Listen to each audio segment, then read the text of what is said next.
morning. Morning. Morning. Please feel free to move around if you need to.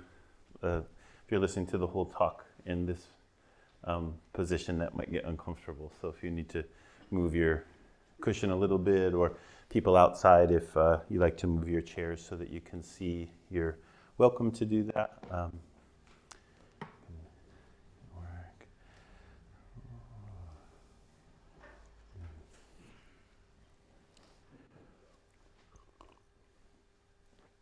So in our calendar for 2020, we had set this day for the day for a celebration of the 16th anniversary of Buddha Temple. And that's very exciting. The actual anniversary would be on the 27th of June. That was the official opening day. But we usually do it a little bit earlier in the month because people are traveling in the summertime. Maybe not so much this year, as it turns out, but usually we do a little earlier so that there's more opportunity for people to be able to come. So this was the day we were supposed to do that. And we thought about maybe some things we could do instead. And I think people are a little tired of drive-through graduations and those kinds of things. So we decided just not to do much, except that I would talk a little bit today about the anniversary and about the temple and how it was founded and why that's important for us to remember and for us to keep as part of our understanding of what we're doing together. I've been thinking a lot these days about the quality of our institutions, the quality of our lives. And one of the words that keeps coming to me is precarious. And the virus has challenged us. It's torn apart businesses. It's uncovering all kinds of fragilities throughout our society and in our own lives. And being very aware of this precariousness of our life. You know, I'll be turning 50 next month. Ooh. Yay! It's actually kind of exciting. I love turning 40. I was talking with someone, I think it was Kogen the other day, and I was telling you how much I love turning 40. He said, yeah, 50 is a different deal. So then you're old. So we'll see. But I love turning 40. I don't know, there's just something about that. Something that feels resolute in the whole thing. Anyway, being almost 50, you know, a sense in the life of watching things coming and going becomes stronger. You know, just live a certain amount of time and you've seen a number of things come and things go. That's very natural, actually. It's probably very important that things are this way, that they rise and fall, that they come into fruition and they fade away. But I've also been thinking about what value do we place on what isn't about coming and going, what isn't about that kind of cycle. It's not about getting or losing. And there's something very important here for how it is that we come together as a temple community. You know, in this book, which I'm going to read a little bit from today, this is a book that was put together by Jeff Colvin and Sogaku Neal in preparation for the mountain seat ceremony that we were supposed to be holding 3 years ago when my daughter Satsuki got sick with leukemia. And they finished this book even though we weren't able to hold the mountain seat ceremony. And I look through it from time to time, and always, you know, the past few years around the anniversary, this talks about, you know, where did this temple come from? And in the post-log, is that a thing? The thing you write at the end of the book? Epilogue, that's it, thank you. In the epilogue, which Jeff had asked me to write something, I had written this little part about oaks and trillium. I'll just read you, it's very short. said, I'm sure that there are much more efficient ways to establish an institution than what we have been up to at Buddha Ai for the past 15 years. And yes, a temple is in one way an institution not so different from any other. I suppose a CEO would not have much to say to a sturdy oak or a fleeting trillium. Size and speed have no bearing on what forms a stupa, a shrine of awakening. And so when I think about this coming and going, of course everything comes and goes, but there's something enshrined in that coming and going, which is not about the coming and going. I'm thinking, how much do we really pay attention to that? How much do we base our life in that and find the stability that comes from not fearing the coming and going, but knowing something deeper about the coming and going and how it supports what is really most vital and important in life. I went to look up the word precarious just to make sure I was using it correctly. And in my dictionary, sometimes it will give a little bit about the root of the word. And this really struck me. I felt like I found a little bit of gold here. That the root of the word precarious and the root of the word prayer come from the same place. Apparently in the Latin, precarious meant something like obtained by asking or praying. So think about that, obtained by asking or praying. Something that you receive through others. A little bit different meaning than we usually think about it as we use it in English today. A dictionary said that in English language, that it was first used as a legal term when you were referring to something that was held through the favor of another. So in a legal situation, if you're talking about what were your possessions, what belonged to you rightfully, the things that were held through the favor of another person, right? Those were called precarious. And the evolution of the word was first that legal term, and then the realization that if you're getting it from someone else, it could also be taken away, right? It's not solid, it's not stable, it's dangerous, it's risky, because you're relying on someone else. Okay? Because the favor could be removed, it's risky. And I thought about that for a moment. To hold through the favor of another, is that a problem? Or something to be celebrated? Actually something to rely on, something to wake up to and base our life in. This is the thrust of the Buddha Dharma. Not problematizing the fact that we rely on each other, but celebrating and finding out the depth of our own being as it is reflected in each other. It's said that this is what the Buddha woke up to under the Buddha tree. Dependent origination is the technical term. It gets used in different ways. But that we don't have an origin that is just in myself, in some kind of sense of me being a solid being, but that my origin is dependent. It is shared. Right? And that waking up to this is what allowed the Buddha to unlock suffering. Up until that point, he couldn't do it. He tried everything. But realizing that the precariousness, right, the kind of anxiety that's right in our gut, it's based in not being able to celebrate our interdependence, but grasping after my own solidity. Now, this is a joyous thing.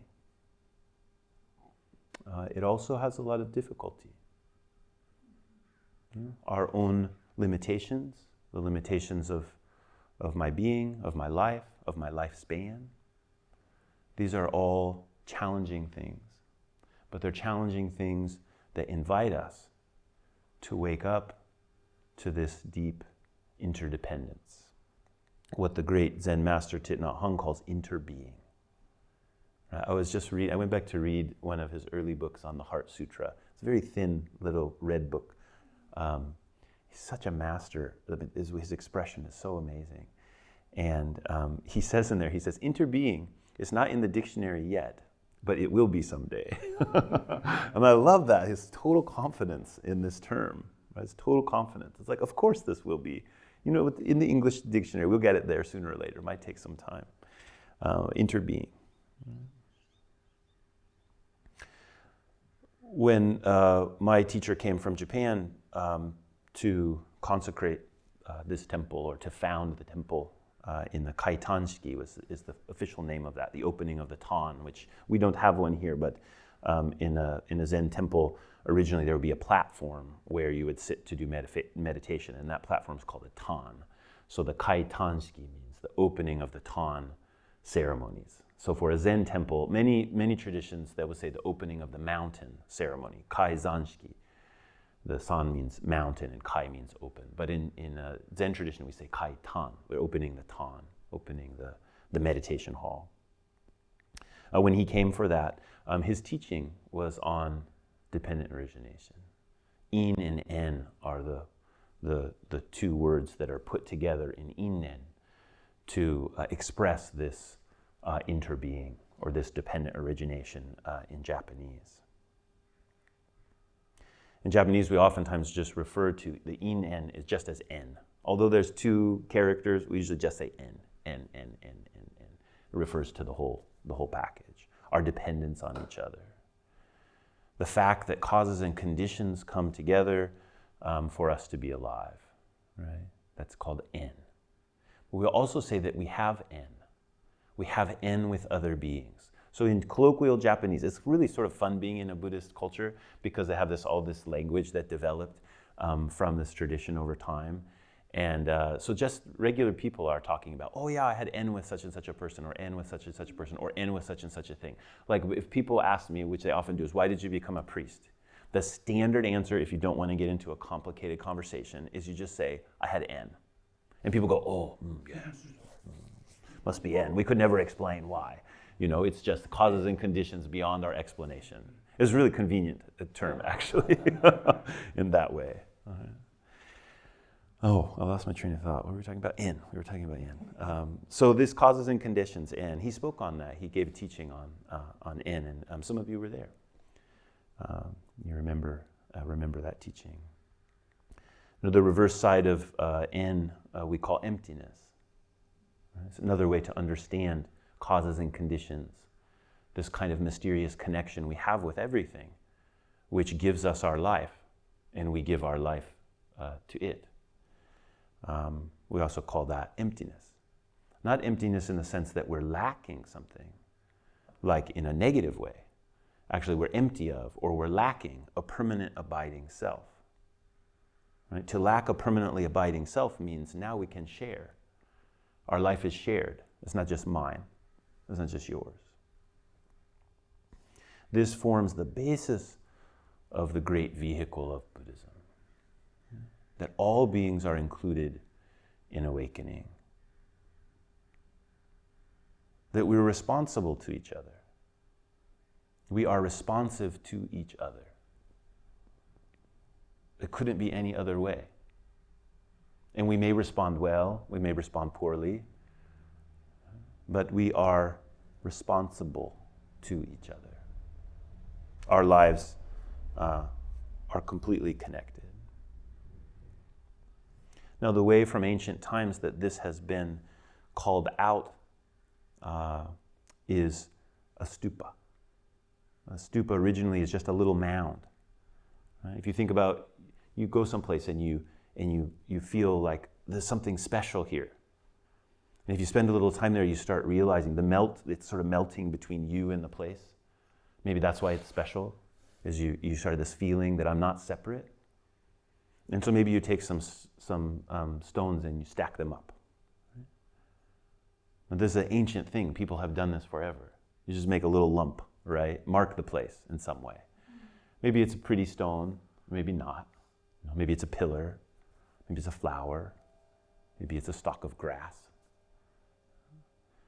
But we know something because of the place that we are.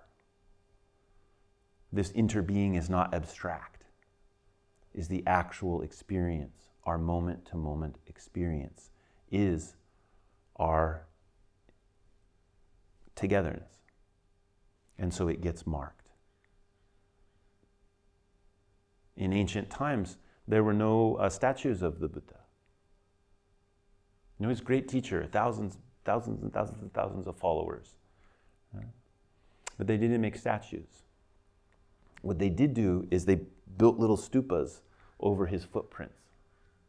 There's still some places where you can go that are said to be the footprints of the Buddha that were enshrined. I love that image because there's nothing standing there, right? It's just like an impression in the ground. In front of our gate, there's a stone pillar with an artistic expression of the Buddha's foot. Those are the most ancient images. So this simple marking to remind us that whatever we point out, whatever place we mark, right? That there's a whole world that circles around that place that we mark. And that place can be marked because of the whole world that surrounds it. Right? All of the beings that are moving around that one spot are what allow that spot to be what it is. And all of those things that are moving around that spot can be what they are because of that spot. This isn't just true for the Buddha's footsteps. It's not just true for a temple or for a shrine or for a stupa. It's true of you. It's true of everything. This is how things exist. So to see a shrine, to see one place, is to see the wholeness. And in seeing that wholeness, we can see something shining there in that fleeting trillium. That's a good one for us because you can go to the woods, you can see them. And they're so delicate. And they look like, they could never survive. And they don't. But you go the next year, and there they are, pushing up through the forest needles again. You're kind of surprised. My wife, Azusa, and I went up to the woods a couple days ago for her birthday. We got up pretty high. There's still some snow in some of the places, old like logging roads and Forest Service roads. And this trillium, they're blooming a couple months ago down here, right? And they're there, boop, boop, boop, boop, just a little bit behind, popping up, doing their thing. Other flowers as well. So this is the quality. This is the quality of a shrine. This is the quality of a temple. That's why it's important to have a temple, to remind us of how it is that things are like this. We don't take up the business of establishing a temple because we want to make a place that is special in the sense that it's different than everything else. We want to create a place which calls out that the specialness is equally distributed, which means, it doesn't mean nothing's special, it means everything has its own unique quality of being. And so it is with this temple that in 1987, back when I was slam dancing at the high school dances, good time. If there's any Gen Xers here, you probably remember that. Getchen Randy Brox was a professor of French literature at the university. She began practicing with Dharma Zen Center and very closely with Kyogen Carlson Roshi. And she established a sitting group here in Eugene on the other side of town on Potter Street in her home. And she began practicing Dharma Zen Center. Kyogen Carlson Roshi would come down here. And by 1990, the official opening of the Eugene Zendo happened. Right? So that's now 30 years ago. Right? Actually, I think it might have been June. I have to go back and look in the book. We have the date. 30 years ago. Because of the inspiration of Getchin to have a place to sit together with other people. She could have just sat by herself.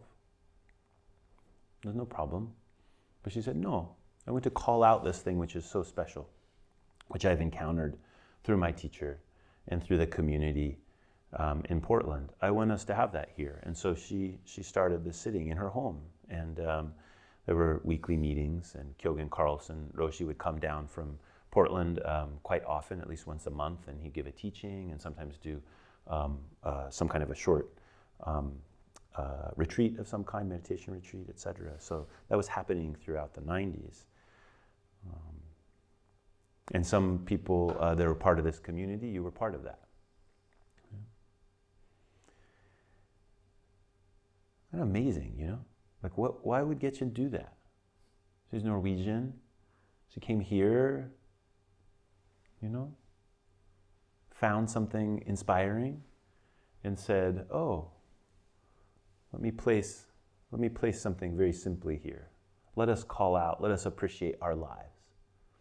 And by the time that I had come back from Japan, I grew up in Salem and I had lived in Japan for a long time, and I was returning to Oregon. By the time I came to Eugene in 1998, the wisdom of that group was profound, particularly as it came to the appreciation of the Dharma, how it is and how it moves through individual lives. I remember when I first came to that group, and it was the very first time I was there, and Getchin was showing me around. I came a little bit early, and she said, well, tonight's a practice discussion. And I said, oh, okay, what's that? I'd just been out of the monastery a few months. And she said, well, you know, we sit in a circle, and then we go around the circle, and we all talk about our practice and how the Dharma's living in our life. And I was like, ooh. Like, what do you mean by our practice? My practice.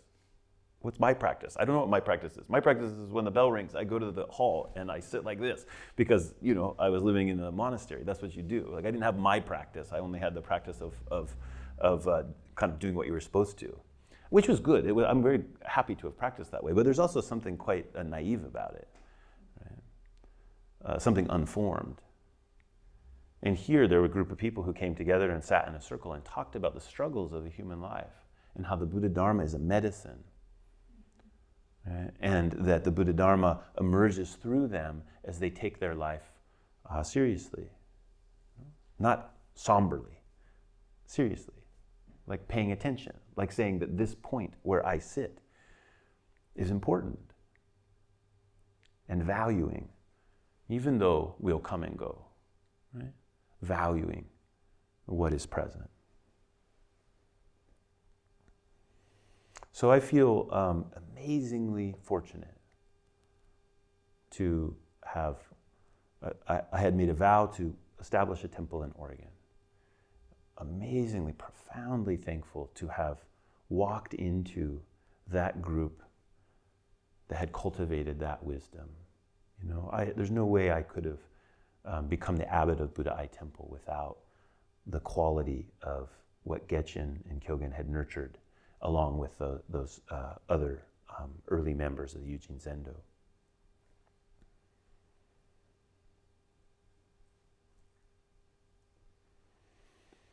So like I said, I had returned from Japan in 98.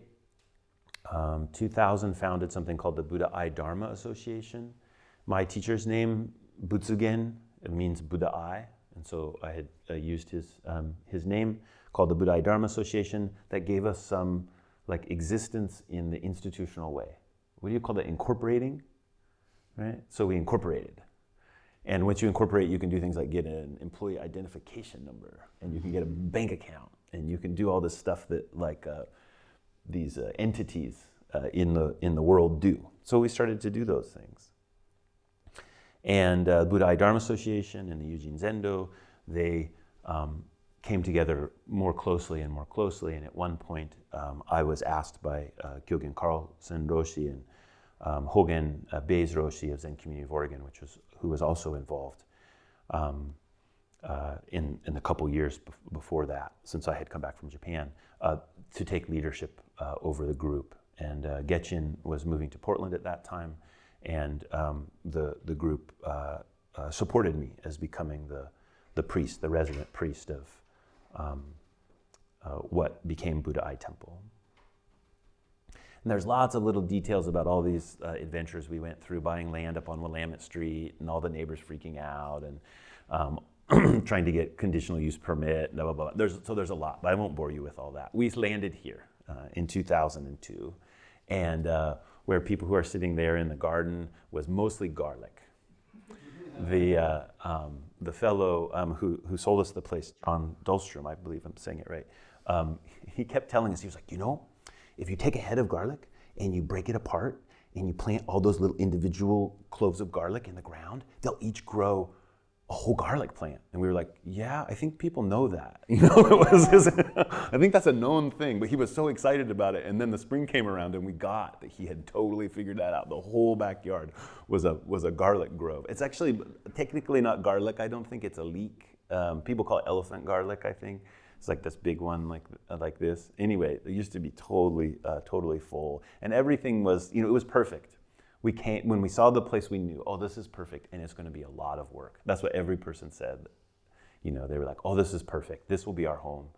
It's going to be so much work, and it really was a huge amount of work. Those early members who came and broke concrete walls and transformed the place so that my family and I could live upstairs. The meditation hall that we live in now, that we sit in now, was not here yet. It was about half this size, and it was the garage, which we rebuilt from the inside. We didn't bother to get permits for what we were doing, so we had to kind of keep it in the footprint. And we had our first hall, and that's where the Kaitanshiki happened on June 27th, 2004.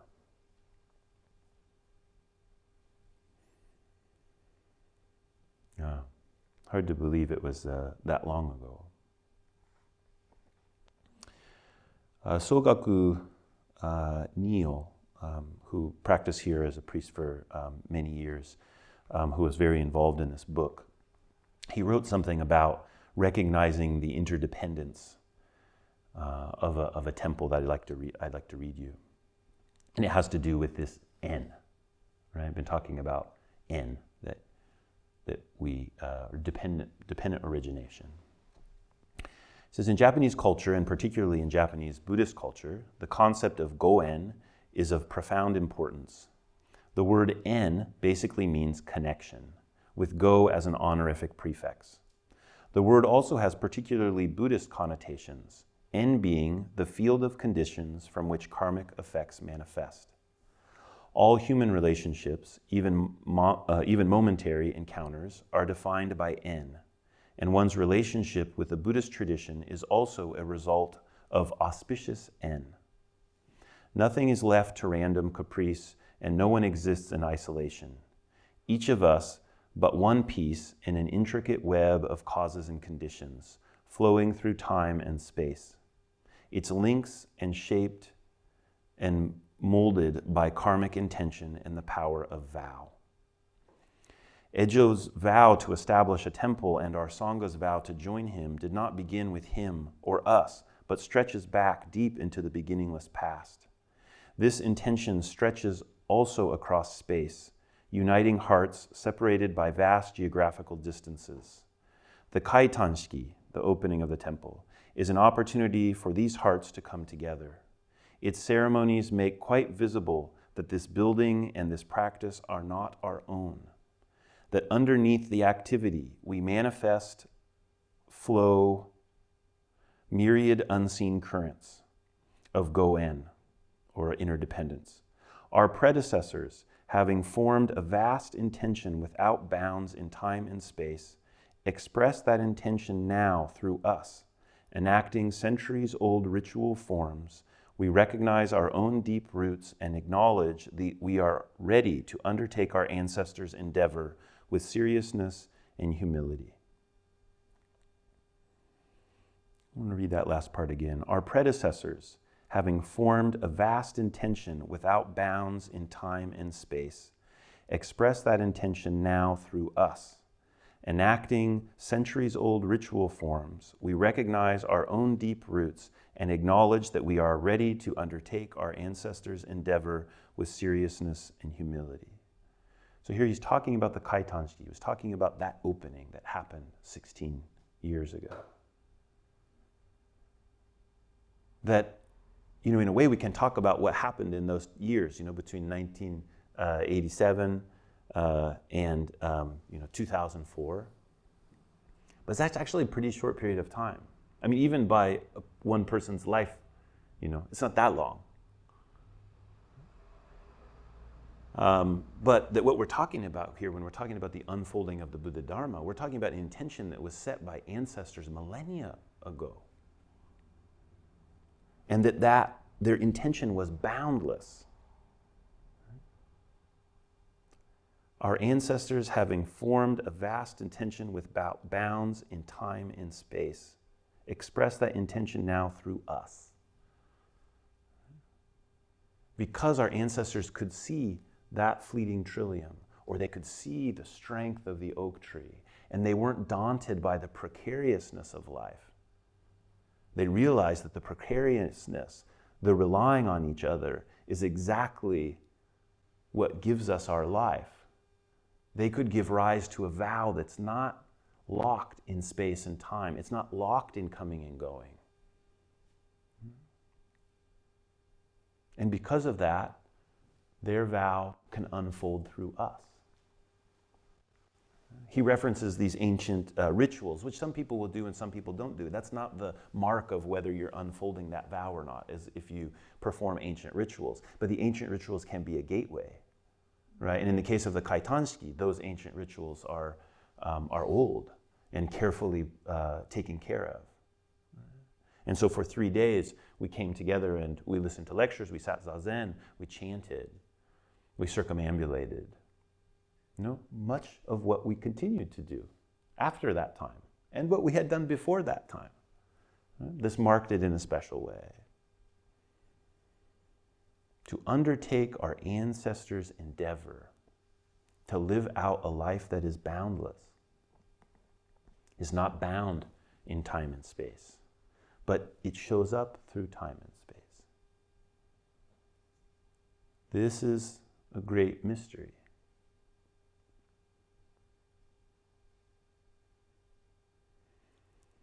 And so after the Kaitanshiki in 2004, up until today, these 16 years, we've continued to endeavor to unfold that vow.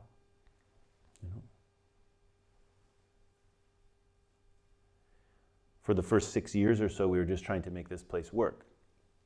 I mean, I don't know what work means, but figuring out how to do the things that you do in this tradition, but to do them in our place. In this place, with these particular causes and conditions, with the particular people, the particular language, the particular bodies, right? Here. How do we study together? How do we practice together? How do we take care of each other? How do we form relationships that are trusting? Right? So those first 6 years, not everything went smoothly. There was plenty of difficulty, but there was an emerging sense of how it is that this simple place, the garlic field, could support the comings and goings of people who are endeavoring to live out this vow. And at that time we called ourselves the Yujin Zendo. That was our name. We had an official temple name, but we didn't really use it. We used the term Yujin Zendo. So still in this neighborhood, if you talk with people, they refer to this as the Zendo. They don't say temple. Even though, we changed all the signs, and I say, oh, I'm going to the temple. I always use the word temple, but all the neighbors and stuff, they still say Zendo. In fact, on the neighborhood, what do you call that? It's like neighborhood online forum thing, iNeighbors or something. We're known as the Zendo neighborhood. 22nd and Garfield. So that's great. Yeah. Zippy. So somewhere around 2010, it was time for another level of maturation. And we got together and we talked about it really seriously. What does it mean to be a Zendo? We were very focused on Zazen practice and study and chanting and some kind of rituals that we do together. The group was a lot smaller than it is now. Everybody knew each other. There was this big problem: if you ever did anything, everybody felt like they had to come to it, which is cool because people would come to it, but it was a problem because people would get run ragged a little bit. If you had too many things, people felt like they had to come to everything. And we really struggled with that for a while. But we talked a lot about it, and we decided it was time for us to evolve, to move from being a Zendo, which was relatively hard to notice it was even here. We had a little sign that said Eugene Zendo, but most people thought this was just a house. And we didn't have that much space. And there was a little door you came through. And when you came through that door, everyone was doing exactly the same thing. And saying, what would it be to express this broader mandala? What would it mean to not lose the Zendo, but for the Zendo to be the heart of a temple, a community temple, a temple that shows up in the community as that simple pile of rocks shows up to mark something, that people can feel the centeredness of their own life through being in relationship with. Maybe you come once, maybe you come 100 times, maybe you just walk by. There's a mother and her daughter that walk by almost every day since COVID has happened. They walk by and they spend some time out in front of the pillar there with the Buddha's foot, and they're always bringing some offerings, and they're putting them there, and the mother will stay there for quite a while, praying quietly, and I think it's her daughter. I think it's a mom and a daughter. She'll look for the cat and play with Lulu for a little bit, and then they'll go on their way. Very, very important people to this temple. It's not just the temple is important to them, right? The temple knows what the temple is because they come by. And they might not keep doing that, that's fine. Hopefully they circumambulate the sacred in every place that they go. That's the goal of the temple. And so over the past 10 years, we've put a lot of effort into what it is it to be a community temple. Not losing the Zendo, we still have very regular, strong practice in that flavor that we developed when we were the Eugene Zendo, and you can touch into that, but not limiting to just if you want to enter that. This broad way in which you can be part of the mandala of the temple. That's what we've been endeavoring to do. Understanding something about our ancestors and the vow that they took to say this isn't just about me, but it's about the wholeness. And that's really the koan of a community temple. The koan being, originally the koan means a public case. So there's these stories, they're teaching stories in the Zen tradition. The most famous one is, if this is the sound of 2 hands clapping, what's the sound of 1 hand clapping? Right? So that kind of, something that's not solvable. It's not a solvable question, right? But it's the kind of question that leads you more deeply into understanding. It requires you to come forward with the wholeness of your being, right? Not to answer a question, right? But to open up to the essential question of being alive. And so the koan of a community temple is just that. There's no way to solve it. What is it? What's the right way to do it? How can we make it work? All those kind of things. It's not really the solvable. It's a continual tumbling forward. And I have to say, I believe that this is also the koan of our lives. The temple doesn't contain anything. The temple doesn't contain anything that isn't everywhere.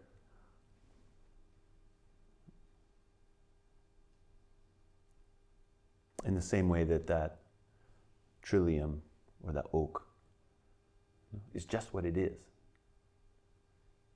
It's not hiding anything. It's not keeping some secret chamber where the real stuff is, and it would just show you what's outside. It's expressing completely the truth of its vow. which is its ancestors' intention, living through it. So this is the koan of our lives. How do I pay attention? How am I responsible to this thing, to this being, to this person, without turning away from the wholeness of being? How do we meet? Do we take care of each other as embodied individual beings, but not lose the wholeness of it? Our coming and going not being an obstacle to what is present in a very simple way that doesn't come or go.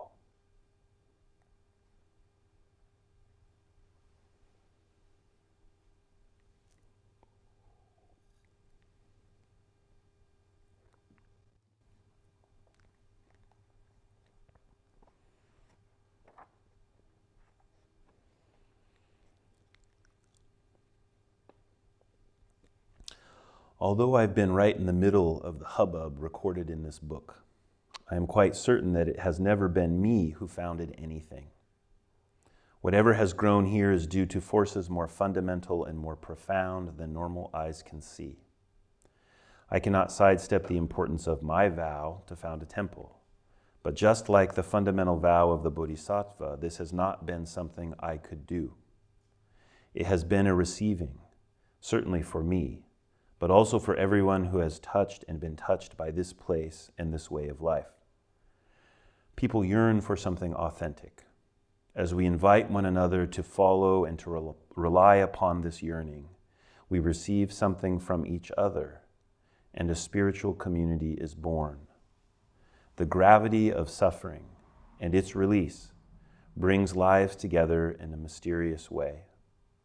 This temple has always been Buddha inviting Buddha, Buddha seeing through illusion to behold her own face. This temple has always been Buddha inviting Buddha, Buddha seeing through illusion to behold her own face.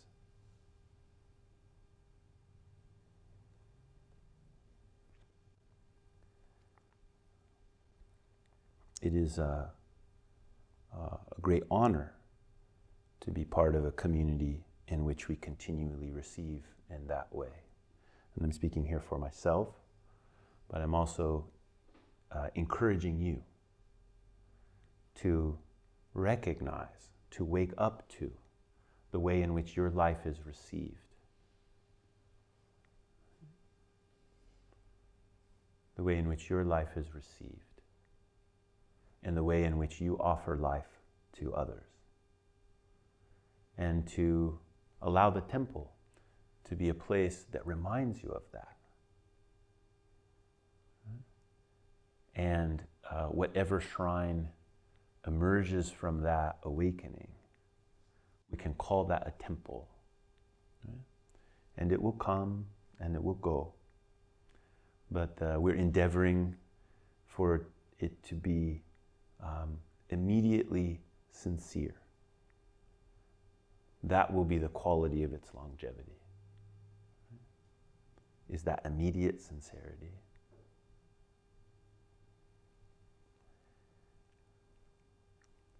I will end with the koan that I always read at the anniversary. It's my favorite teaching story. It's very short. When the world-honored one, that's the Buddha, was walking with his assembly, he pointed to the ground with his hand and said, "This place is good for building a temple." Indra, the king of the gods, took a stalk of grass and stuck it in the ground and said, "The temple has been built." The world-honored one smiled.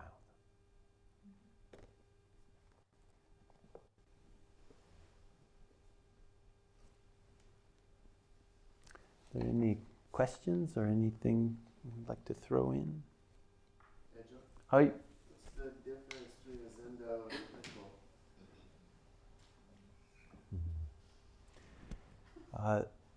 When you walk through the door,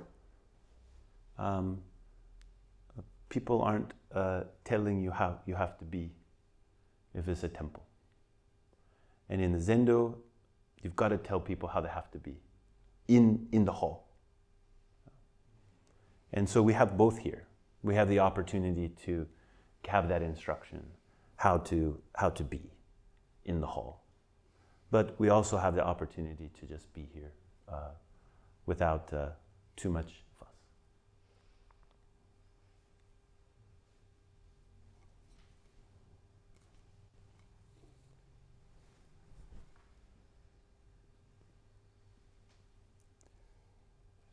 Mm-hmm. As you were talking about passing, or the ancestors living through us, Mm-hmm. it was making me think very much about how our vow gets to live on too, beyond us. Yeah. To me, that's really, that's so important. We can see that in the way that our families are, like your children. The way you are with them is the way they will be, right? Yeah. And that's actually true everywhere. It's a beautiful thing to wake up to, and it makes our decisions really different, because we're not just saying, what do I think needs to be done right now, in that kind of practical sense, but I have to reference back to what is immediately true.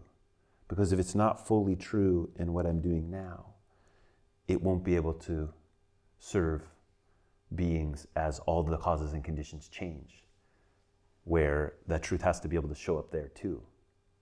And if it's just based in my kind of bargaining with the causes and conditions, it won't be able to.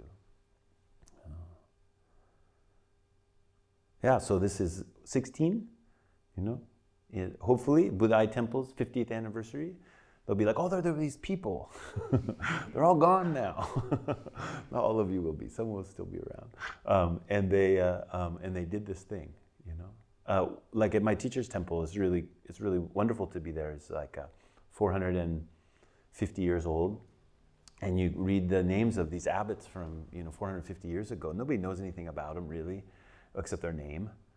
And you can see that abbot becomes kind of a symbol for those generations, because there's not necessarily stuff recorded about the other people who were there. That's just a name that is handed down through time.